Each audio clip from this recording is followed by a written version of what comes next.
If you love me, you'll let me do this. How many husbands have heard those words from their wives? Those were the words my wife said to me during what began as a romantic dinner to celebrate our 5th anniversary. And then my world fell apart. How did we reach this point? My beautiful 29-year-old wife just told me she wants to date other men outside of our marriage. She said it plainly and simply. At least it was plain and simple to me. I had planned a wonderful evening at one of our favorite high-end restaurants, complete with white tablecloths and an excellent wine list. I even bought her a diamond necklace she had been hinting at since her birthday. I spent nearly $1,000 on that necklace, and now I need to return it. Throughout the meal, I sensed something was off. Our usually easy conversation felt forced. She seemed distracted and nervous, her eyes darting around the room as if searching for something or someone. Normally, she looks me in the eyes when we talk, but tonight she focused on the table, her wine glass, anywhere but at me. Finally, after we had finished the main course and were sipping another glass of wine, she got to what she really wanted to discuss. "Honey, there's something that's been on my mind for a while, and I need to talk about it," she said, her voice carrying a gravity that instantly grabbed my attention. I put my wine glass down, curiosity and concern intertwining. What could be troubling her? Her tone had shifted to that serious, earnest register she used when discussing important matters. My thoughts raced. Could she be ready to talk about starting a family? Over the past 3 years, we had frequently discussed waiting until our careers were more stable and we had saved enough to support a child comfortably. Now that we had reached those goals, I was eager to expand our family. Was she finally ready too? I hoped so, but her averted gaze made me uncertain. If she wanted to discuss having a baby, wouldn't she be smiling and looking at me? Instead, she seemed hesitant to meet my eyes. What was really going on? "Honey, there's something I want to do, and I'm not sure you'll agree with it, but it's important to me, and I've thought about it a lot," Jane said, her voice steady but tense. We had been married for 5 years, and her words made me sit up straight, my attention fully on her. "I need to explore my life outside of our relationship," she continued, swallowing hard. "I need some freedom to find out who I am, and I believe that through this, I'll become a better wife for you." What? My mind reeled. Confusion, anger, and hurt swirled inside me. What was she talking about? "Dear, what do you mean?" I asked, placing my hands on the table and looking her squarely in the eyes, my face etched with bewilderment. She avoided my gaze as she replied, "I need to explore other relationships besides ours, Matt. I want your agreement beforehand so you won't get upset and all weird about it." I could feel my blood pressure rising, the veins in my neck tightening against my shirt collar. "Just what kind of relationships are you talking about, Jane?" "Well, I suppose they might be with all kinds of people," she said vaguely. My confusion deepened, my breathing becoming shallow as I struggled to comprehend. "Could you be a tad more specific, please?" I demanded, my voice strained as I held my breath. "Well," she hesitated, "I think I might want to see some other men." "What in heaven's name are you saying, Jane? You're proposing we open our marriage so you can pursue other men. And you expect me to just agree to this before you start seeing other people?"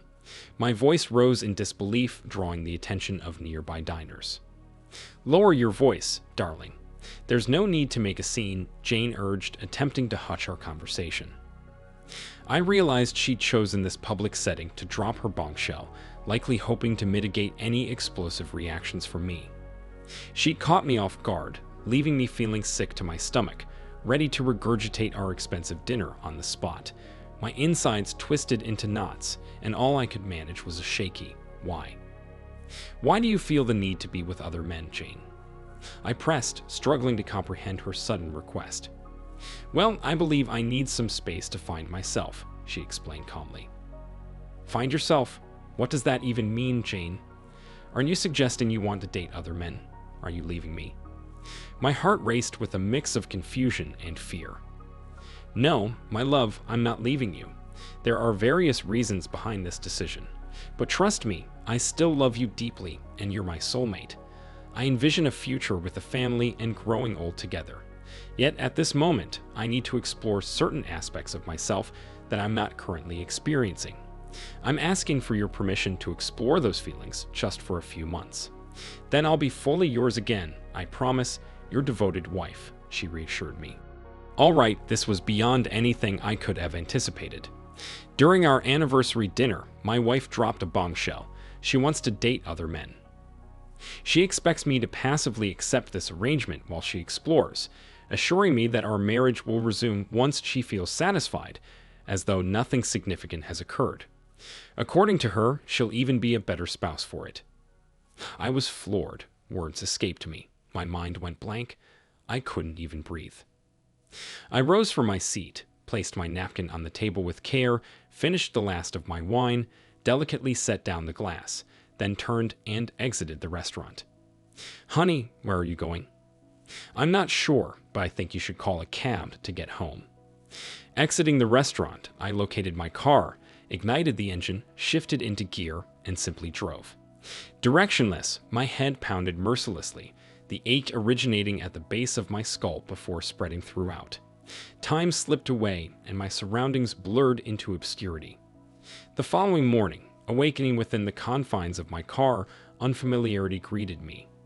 Stepping out, I stretched and yawned, disoriented. Attempting to piece together the events of the previous night, I entertained the hope that it had all been a nightmare. A pressing need for relief urged me to seek out a restroom, followed by a craving for a sizable cup of coffee. Before returning home, I acknowledged the necessity of unraveling the events that led me to this unfamiliar place. I relieved myself amidst the foliage a few yards from my parked car before sliding back into the driver's seat, igniting the engine, and embarking on a quest for much-needed coffee. Stumbling upon a quaint diner, I grabbed some breakfast to complement the steaming brew, all the while mulling over how to address the looming issue. Allowing my wife to venture out and engage in extramarital affairs was simply not an option. It would undoubtedly spell the demise of our union. Despite her revelations last night, doubts crept in, questioning whether the woman I knew was veering off into some surreal realm, perhaps grappling with a mental breakdown. Not being a psychiatrist, I struggled to decipher her state, left only with the confusion of a perplexed husband. Glancing at my dormant cell phone, I realized it had been switched off at some point during the night. Upon rebooting, a flurry of missed calls and texts from Jane flooded the screen, laden with concern about my whereabouts and well-being, punctuating the distance between us. The thought of returning home didn't exactly entice me at this juncture. Nevertheless, it was a reality I couldn't evade indefinitely. Choosing not to respond to her outreach, I indulged in multiple cups of coffee, accompanied by a hearty serving of eggs and bacon as I formulated a tentative plan. Eventually, I resolved it was time to confront the situation head-on. As I pulled into the familiar driveway, Jane emerged from the front door, her expression a blend of apprehension and anticipation. "Darling, where were you all night?" I was so worried, imagining the worst scenarios. "I feared you might have had an accident or something dreadful had happened." Jane's concern flowed out as she reached for a kiss, but I instinctively recoiled. "Jane, I need to freshen up first. Then we need to have a serious conversation about what you mentioned last night, about exploring yourself," I asserted, pushing past her towards the bathroom. My mind was a whirlwind of uncertainty as I undressed from the suit I'd worn all night. The hot water of the shower provided a momentary solace as I rehearsed what I needed to say. I wasn't certain how this conversation would unfold. Was this her way of bidding farewell or merely testing my commitment? I couldn't decipher her intentions. I loved her, or at least I thought I did. After all, we'd exchanged vows, celebrated lavishly, even embarked on a dreamy European honeymoon. I had never strayed, never entertained thoughts of other women. But it seemed she didn't share the same fidelity. As I dried off, thoughts swirled about our future. Perhaps we wouldn't have children after all. The coming days and weeks would reveal the trajectory of our relationship. After changing into fresh clothes, I made my way to the kitchen, preparing another cup of coffee and grabbing a notepad and pen. Jane was already there, her gaze fixed on me. Despite trying to maintain composure, my internal turmoil was palpable. As I settled with my coffee, I initiated the conversation. Jane, can you please explain again why you feel the need for relationships outside of our marriage? Honey, I need validation as a woman. I feel like my needs aren't being fulfilled, and I want to explore and find that fulfillment independently. Are you suggesting you want to take a break from our marriage to figure things out? No, I'm not leaving. I want to stay here with you, but I need the freedom to pursue my own schedule and interests. And when do you plan to start this exploration and new schedule? I suppose any time works for me. Do you support this? No, Jane, I don't agree with any of this. When we married, we pledged to be partners and lovers for life. Now you want to seek out other relationships. What am I supposed to make of that? It feels like you're wanting to exit our marriage. Darling, it's not as simple as that. I'm yearning for a connection we've been missing for years now. Our lives revolve around work, leaving little room for play. I don't feel the same level of appreciation from you as I did when we first got married. Appreciation? Good Lord, everything I do for us. I've been working tirelessly to build a future for our family, to fulfill the dreams we shared when we exchanged vows. This house is nearly paid off, for heaven's sake. I felt my frustration bubbling, but I knew I had to keep it in check to have a constructive conversation. Are you considering seeing other people? It was a make or break question, so I had to address it head on. Darling, I'm not sure what I want yet. I might explore other connections if it feels right with the right person. So you're planning to betray me? It's not betrayal, Matt. It's not if you're aware of it. Oh, goodness. My anger was escalating, but I had to maintain composure.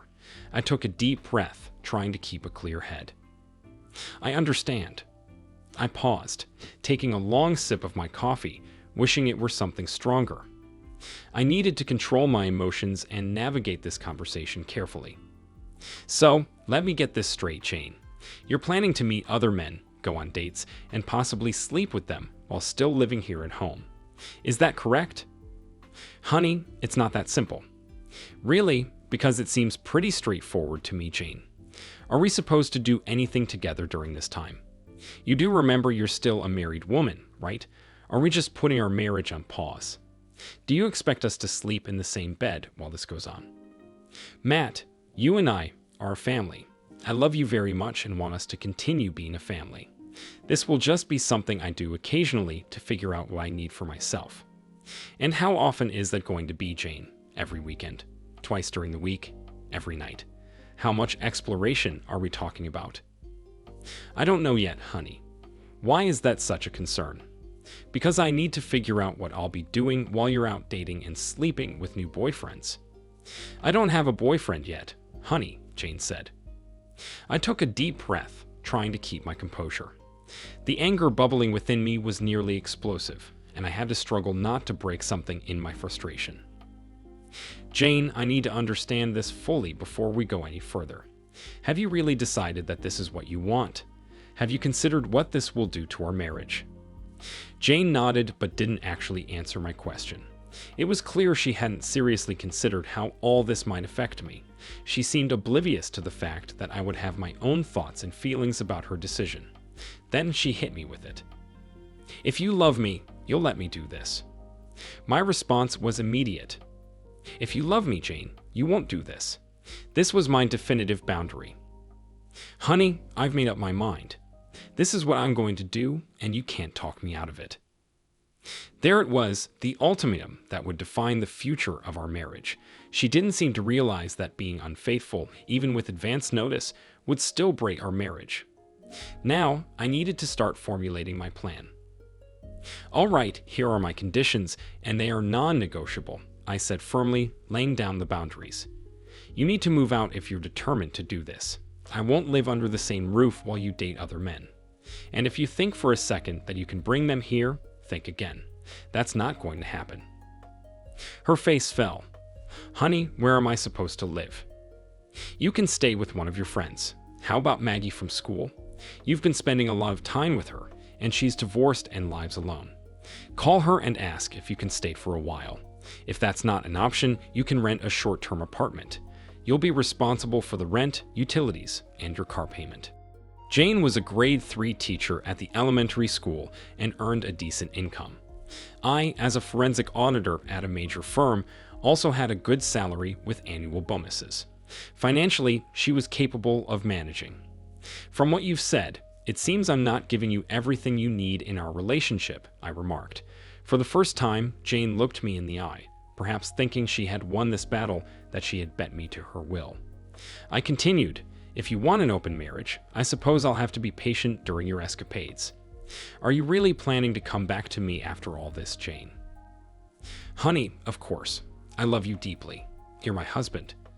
I want us to have a family. What am I supposed to do while you sleep with other men? Do you expect me to be faithful? To sit at home, waiting for you to finish with your boyfriends, and then welcome you back with open arms? Is that really what you think, Jane? Have you considered, even briefly, what this will do to me? I want you as my husband, honey, and only you. Whatever I do while I'm away won't matter once I come back. I want you to be the father of my children. This was a strange way of showing it, I thought. She had already accepted that bringing her boyfriends into our house was off limits, maybe thinking that was a win for her, enjoying her freedom without my interference. Fine, you figure out where you're going to stay and let me know this week. For now, we need to start making changes around here. Move your clothes and belongings to the spare bedroom. I'm not sure I can share our bed with you right now. Your plan is too hurtful. It feels like you're leaving me without actually saying it clearly, so please tell me what I should think. Jane didn't respond, and I could see the realization dawning on her that I wasn't going to blindly accept this. She might have been taken aback that I wanted her out of our bed, but what did she expect? Did she think I was so naive that I would just let her run around with other men, come home, pretend we were a happy couple, have kids, and live a normal life? Absolutely not. Jane was close with Maggie, another teacher who I suspected might be influencing this reckless behavior. Maggie, a grade 4 teacher at the same school, was divorced after her husband caught her cheating with several lovers 2 years ago.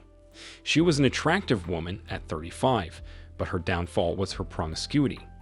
I had a gut feeling that Maggie was behind Jane's sudden urge to explore herself before settling down with a family. In reality, if Jane explored too far, there'd be no family, not with me, at least. The only outcome would be a divorce. I got up from the table and started to walk away. Is that it, Matt? You want me to move out? Jane asked. Yes, that's it for now. Don't get me wrong, Jane. I don't want you to do this at all. We made a vow of monogamy to each other when we got married. You're planning on breaking that promise, so what do you expect me to do? Sit quietly while you sleep with other men? If you want an open marriage, then I guess I get to do the same.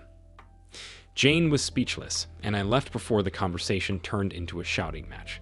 I grabbed my car keys and made for the door.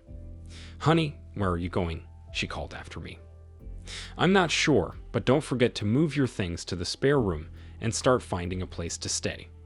Remember, you can't claim to care about me or our marriage until you move out. I shut the door behind me more forcefully than usual. If this turned into a battle, I was prepared to leave, but since she initiated this affair, she should be the one to face the inconvenience. Besides, if Maggie was indeed encouraging Jane, she could be the one to take her in. I had to resist the urge to drive to Maggie's apartment and confront her. Monday morning, I left for my office before Jane woke up. I had a lot to plan if things went according to her intentions. I wasn't going to tolerate her cheating on me. Since she seemed set on ending our marriage, I needed to prepare. What hurt the most was her assumption that I would just stand by, letting her date other men, and then pretend everything was okay if and when she came back. What if she came home with some disease or pregnant, or both? That was not something I could accept. The first step was a call to my lawyer, a friend who usually handled our more routine legal needs like real estate and wills. I doubted he would manage my divorce, but figured he could refer me to someone who did. He came through. A skilled divorce attorney at his firm was available, and I had an appointment with her that afternoon. The meeting was tough, but my new lawyer was a proficient litigator well-versed in our state's laws. I wasn't looking to make this divorce contentious. I was fine with a 50-50 split of our assets. When we married, neither of us had much, but we had both worked hard to build a comfortable life and a family. Affair division seemed the best course to me because I wasn't aiming to be heartless. The divorce papers would be prepared and held until I could prove my wife was indeed cheating on me. For now, this was just a precautionary measure. That week felt interminably slow. I avoided home as much as possible, often going to the gym to burn off my stress.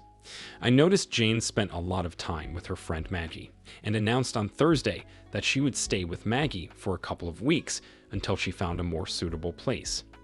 I suspected it would be a convenient arrangement for her to carry on her affairs without worrying about me interfering. Maggie, likely having her own boyfriends over, would create quite the party environment. The whole situation felt awful. On Saturday, my wife of 5 years and 1 week solidified her decision by packing up the car and leaving. Before driving away, she hesitated. "Honey, I don't want to go." "Are you sure we can't work something out? I love you a lot, and I really want our marriage to be better." My heart ached. "Jane, if you loved me and wanted our marriage to improve, you wouldn't go through with this. Yes, I want you to stay home with me, but I can't allow you to sleep with other men while you're still my wife. I love you, but I can't accept that. Please come with me to marriage counseling to try to resolve our issues. If you're not willing to do that, then there's nothing more I can say. So, go." As she packed her belongings into her car, I climbed into mine and drove to the hardware store to buy new locks for the house. I replaced 3 locks and changed the security code for the garage door opener. That Saturday night and all of Sunday, I stayed home, staring at the walls, hoping Jane would come to her senses and return. The following week was particularly tough. I went to the gym every day and resumed running to manage my stress.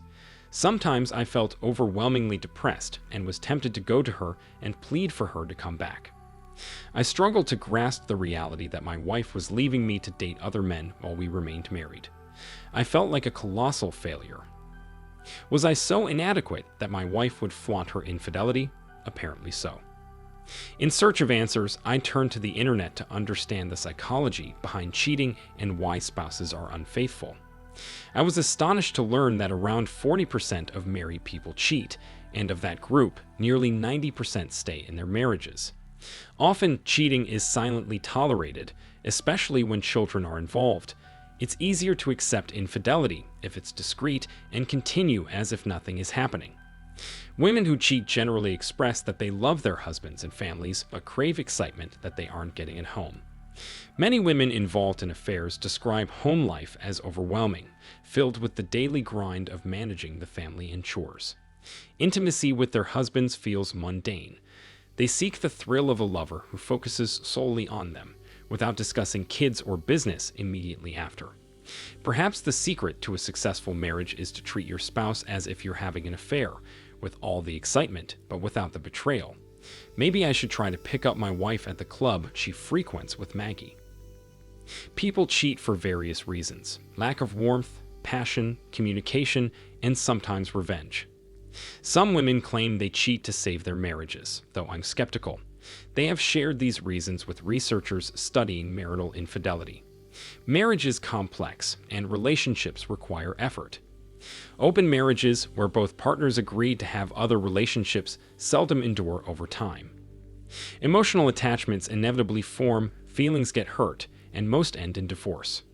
Polyamorous marriages face similar challenges, compounded by the complexity, particularly when children are involved. There's also the ever-present risk of sexually transmitted diseases, creating a constant threat. I firmly believe that monogamy works best in a marriage, and if both partners can't commit to it, they should seek relationships that suit their needs better. Did I neglect my wife and push her away? Did I fail to give her enough attention while focusing on building our life? Was I wrong? I'm not sure. What I do know is that I was deeply unhappy about my wife leaving her home to pursue fun with other men, seeking what she felt I couldn't provide. I didn't foresee her strategy improving our marriage. The following week dragged on painfully. I refrained from contacting my wife, and Jane only texted me once to ask if I could forward her mail. Her message was purely transactional, with no hint of wanting to save our marriage. It was clear she was moving forward with her plan to find a boyfriend or two to enjoy her time with. I contemplated following her from her apartment to see where she and Maggie went and who she was meeting. I drove by her apartment multiple times but never stopped. I realized I couldn't do that to myself. I had to let her make her own decisions. Otherwise, she would never truly be my wife again. The longer this situation dragged on, the slimmer my chances of her returning. Conversely, the longer she stayed away, the less I felt inclined to want her back. A month passed with minimal communication between us. Then Jane showed up unannounced at the house. When her key didn't work, she rang the doorbell and knocked. I went to answer. "Jane, what brings you here today?" "Honey, my key doesn't seem to work. What's going on?" "That's because I changed all the locks," I replied with a deadpan expression. Jane started to enter the house, but I blocked her way. "What do you want, Jane?" "I came to get a few things I forgot when I moved in with Maggie." Once again, she showed up not for me, but for her own agenda, strictly business. Her indifference was palpable. My feelings, my pain, were irrelevant to her. I was merely an obstacle in her path. Did she honestly believe I would overlook her infidelities and eventually welcome her back? "There are some boxes in the garage with your stuff that I gathered from around the house," I said. "Why did you do that? I'm coming home in a few months. There's no need to pack all my belongings," she responded, feigning surprise. I let her in. It was still half her home, after all. When we got to the garage, she saw the dozen or so boxes I'd prepared for her. "How long are you staying with Maggie?" I asked. "Maggie has been really great. I'll be with her for a while, but only for a few more months. Then I'll come back and be an even better wife to you. We'll start our family, have a baby or two," she said, her voice dripping with misplaced optimism. I rolled my eyes internally. Sure, because sleeping with other men is exactly what makes someone a better wife. This twisted logic, probably fueled by Maggie's influence, was astounding. Surely she must recognize the absurdity of her own words. Meanwhile, I had my own plans. "So, found a boyfriend yet?" I asked, watching her closely. Jane's face flushed red. "Maggie and I have been out with some guys from the club, but that's all," she stammered. "How are you handling your new boyfriends?" I pressed, my tone sharp. She looked through the boxes, her face still red, avoiding eye contact. I knew the answer. Leaving her in the garage, I went back to the kitchen for my coffee and newspaper. Moments later, she reappeared with a big bag of her things, surveying the kitchen. She seemed disappointed. Likely expecting the house to be a disaster without her, she found the opposite. I had hired a maid service to come 3 times a week, and the place was spotless. No dirty dishes, no empty beer bottles, no piles of laundry. Everything was immaculate. Trying to keep my emotions in check, I marveled at her audacity. How could she think that I would calmly accept her infidelities and her eventual return? "Is there anything else you need, Jane?" I asked, noting the curiosity in her eyes as she tried to assess what life was like here without her. "So, honey, have you been okay since I started staying with Maggie?" she inquired. "I'm fine. Work keeps me busy." "I'm on the road a lot," I replied, keeping my tone neutral. "Honey, are you going out at all, or just staying home by yourself?"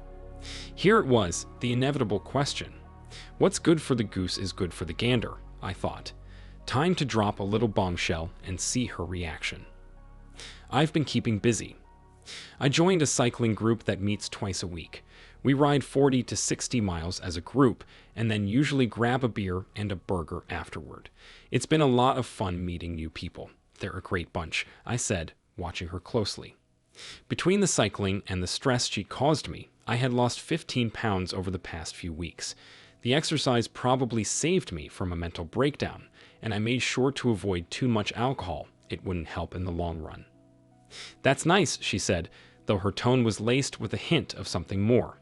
It was clear she was fishing for information about whether I was meeting other women. As Jane drove away, I could almost see the wheels turning in her head.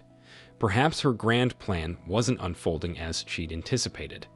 Maybe her loyal husband might just find someone else and realize he didn't need to stay married to her. Perhaps her pursuit of attention from other men might have greater consequences than she considered. I had learned that Jane had been dating two guys from the club she and Maggie frequented. She had slept with them a few times, but they weren't interested in anything beyond a few hours of fun. Both men were married and only looking for a good time. Jane was that good time, and once they were done, they were quick to leave Maggie's apartment. At the 2-month mark, it was clear to me that my marriage was over. It was time to move on to the next phase of my plan. Jane hadn't contacted me for weeks, which made it clear she wasn't thinking about me or our marriage. She was off doing whatever suited her, showing no interest or intent to return home. Even if she did, I knew there would be a slew of conditions attached, and I wasn't sure I would take her back, and for good reason. I discovered that she had taken a vacation to the Dominican Republic with one of her boyfriends during the school break. They enjoyed a sun-soaked getaway to work on their tans, and who knows what else. If this was her idea of strengthening our marriage through infidelity, well, Maggie had poisoned Jane's mind, convincing her that I was a neglectful husband who had ignored her needs. This narrative resonated with Jane and contributed to her abandoning our marriage. Now she was living in a 2-bedroom apartment with her disgruntled divorcee friend, and her reputation among her teaching colleagues and family was plummeting. When Jane's mother heard about her Caribbean escapade with another man, she called me to inquire about our separation. She likely assumed we had been fighting. When I revealed that her daughter had left me to be with other men, she was stunned and in disbelief. I suggested she talk to Jane directly to uncover the truth. Jane's mother wasted no time. "Jane, why did you leave home? What is going on with you and Matthew? Is he hurting you?" she asked. "No, Mom, he isn't hurting me, but he doesn't give me the excitement I need from a man right now. Matt doesn't make me feel desirable. I need to feel wanted, and I don't get that from him, so I'm seeking it elsewhere. I want to have a bit of fun before Matt and I start a family. After a few months, I'll go back to him when he'll appreciate me more, and everything will be fine, you'll see." Jane's mother was stunned. "Honey, if you sleep with other men, Matthew won't want to take you back as his wife. Cheating is the quickest way to end your marriage, don't you see that?" "I know Matt loves me, Mom. He understands that I need to do this. I'll return home in a few months, maybe a year at most, and then we'll have babies." "Jane, dear, you need to wake up and go home now, or there won't be a marriage or a husband to return to, and there certainly won't be any babies with him. Do you understand me?" "Mom, I know that Matt loves me. I know what I'm doing," Jane insisted. Even her own mother couldn't get through to her. Following the "what's good for the goose is good for the gander" mentality, I decided it was time to see if I was ready to move on with my life. It had been about 3 months since Jane left, and I needed to start living again. I finally summoned the courage to ask one of my cycling companions out on a date. I craved some female companionship and needed a break from the monotonous routine I'd been stuck in. Since Jane moved out, my days consisted of work, the gym, cycling, sleeping, and repeating the cycle, all the while hoping this ordeal would end. That was my life. A part of me wished Jane would snap out of it, abandon this nonsense, and come home. But that wasn't happening. I had to face reality. She wasn't likely coming back, or at least, not the wife I had married or the woman I thought I knew. Apparently, she was enjoying her newfound freedom and seeking the excitement and validation our marriage lacked, the kind psychologists often cite as the reasons married women cheat. Determined to date without appearing desperate or hitting on someone just for the sake of it, I sought to get to know the people in my cycling group better. I didn't want it to be a pity date. My cycling friends were well aware of my separation, and some probably even knew about Jane dating other men. It's a small city, after all, and gossip spreads quickly. When I asked Leona, one of the women in the group, to join me for a drink and a bite to eat, I was pleasantly surprised when she accepted. I planned a casual and relaxed Saturday night, with no pressure. We would start with a kayaking trip on a nearby lake before dining.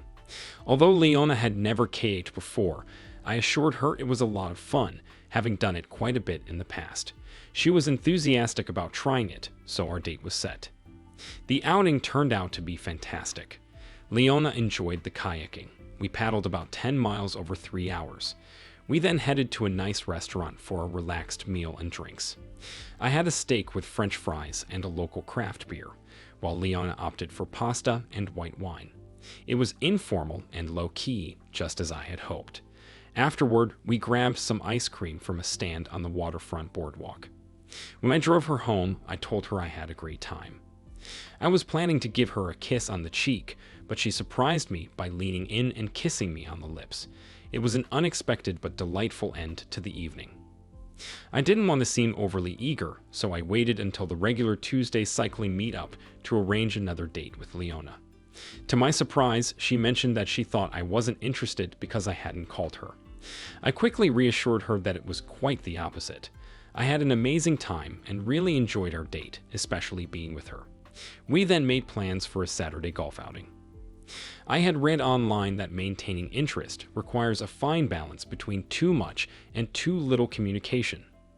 Constant texting and calling can make a guy seem needy, which often drives women away.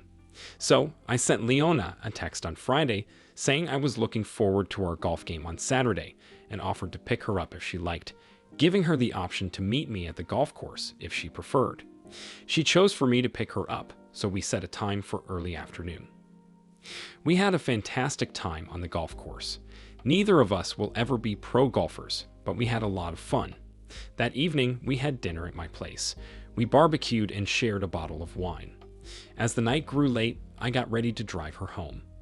However, she took my car keys, placed them on the kitchen counter, and asked to see the bedroom. The next morning, I woke up to the sight of a gorgeous woman with her arm draped over my chest. Leona, with her dark, luxuriant long hair, beautiful green eyes, and flawless skin, looked stunning. She has a tiny scar on her chin from a bicycle accident, which only adds character to her lovely face. Tall and slender, she weighs 140 pounds and is in excellent shape. Leona works as a nurse in the pediatric department at the hospital, and everything about her radiates compassion and genuineness. She possesses a certain magnetism that has drawn me to her from the moment we met. We had breakfast on my patio, and soon enough, the conversation shifted to me and my future plans, particularly regarding the potential divorce. It was a sensitive topic, as I understood Leona's need to know my intentions before emotionally investing in our relationship. Her request was reasonable. No woman wants to get involved with a man who might reconcile with his estranged wife in just a few weeks. When I recounted to Leona the bizarre reasons Jane had given for leaving, her expression confirmed what I had already suspected: Jane wasn't coming back. This realization was the push I needed to move forward with my own plans. On Monday morning, I called my lawyer and instructed her to get an investigator on the case. I wanted to find out whether Jane had been involved with other men before filing for divorce. As it turned out, she was frequently dating a string of men, mostly married, and often partying at Maggie's apartment after nights out at various bars and clubs. 2 weeks later, Jane was served with the divorce papers. That's when things got interesting. That night, she showed up at the house, visibly distressed and clutching a large brown envelope. "Jane, what brings you here tonight?" I asked as I answered the door. "Honey, a guy delivered these documents to me today." "Why did you file for divorce?" "I told you I would be home soon. I even considered coming home this week. We can start working on that baby we talked about," she pleaded. I invited her in and offered her a seat in the kitchen. "It's a bit late for that, Jane. I told you when you left that I didn't want you to go, but you went anyway." "Honey, I said I needed to find out who I was and feel good about myself," she responded. The conversation was at a standstill, the reality of her choices finally coming to light. I chuckled softly and started bombarding her with questions. "So, do you feel accomplished? Have you truly established yourself as a woman? Have you explored your identity, formed new relationships, and met interesting people?" My words were rushing out. "It certainly seems that way. You've barely communicated with me since you left. You missed my birthday because you were with one of your boyfriends in the Dominican Republic.